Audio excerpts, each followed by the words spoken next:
土發移前咧係8萬億嘅，喺2023年嘅時候咧係幾多？4萬億。喺2024年1月份到11月份咧係1.5萬億。呢個情況說明咗咩問題咧？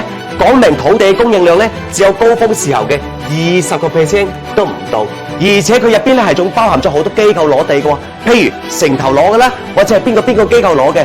其實真正可以拍地嘅咧20% 都唔到，就係真正可以起樓，能夠將層樓攞出嚟賣嘅非城投嘅15%，供應端咧就徹底癱晒。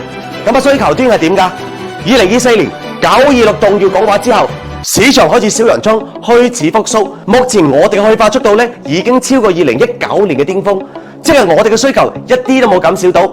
以前一個月可以賣1萬套，而家一個月賣1.1萬套，就以前係呢個量，而家都係呢個量，但係供應只有原先嘅20%，兩成左右。你睇目前中國新開工嘅呢個屏風數、新開工嘅呢個投資量、新開工嘅呢個攞地量咧，都係2到3成水準，但係我哋嘅銷售係8%喎。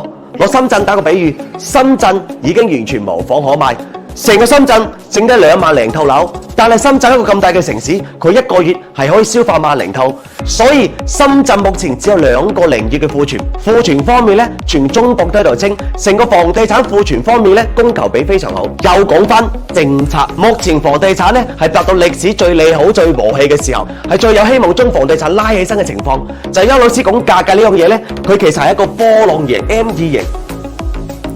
有高峰啦，有低位啦。我哋買嘢叫做咩呢？叫做高拋低吸。但係你哋知唔知道，仲有樣嘢叫做乜嘢呢？叫做雙重底。即係話，我喺呢條白色嘅曲線上邊呢，仲有條綠色嘅線。就呢一個，譬如一個係供求，一個咧係政策，一個咧係叫購買力，一個咧係我呢個城市目前呢個區域行情係點樣嘅。佢咧係有幾條曲線嘅。喺呢個曲線入邊咧，呢一個點咧係白色同埋綠色呢個點咧，我哋係叫做雙重底。你睇呢兩條線咧，佢係唔重疊㗎。所以到咗呢個位置咧，係目前政策最多最利好嘅時候，價格咧就經過5年嘅熊市，價錢目前係最低嘅時候，供應都係目前最少嘅時候。就中國嘅樓市到咗我哋今日呢個位置，叫做乜嘢？叫做3重底，或者叫4重底，叫5重底，叫6重底。所有嘅事情都話俾我哋同樣個結論：中國嘅房價要升。以後你睇翻轉頭，可能會話點解咁明顯嘅牛市，我竟然睇唔清睇唔到呢？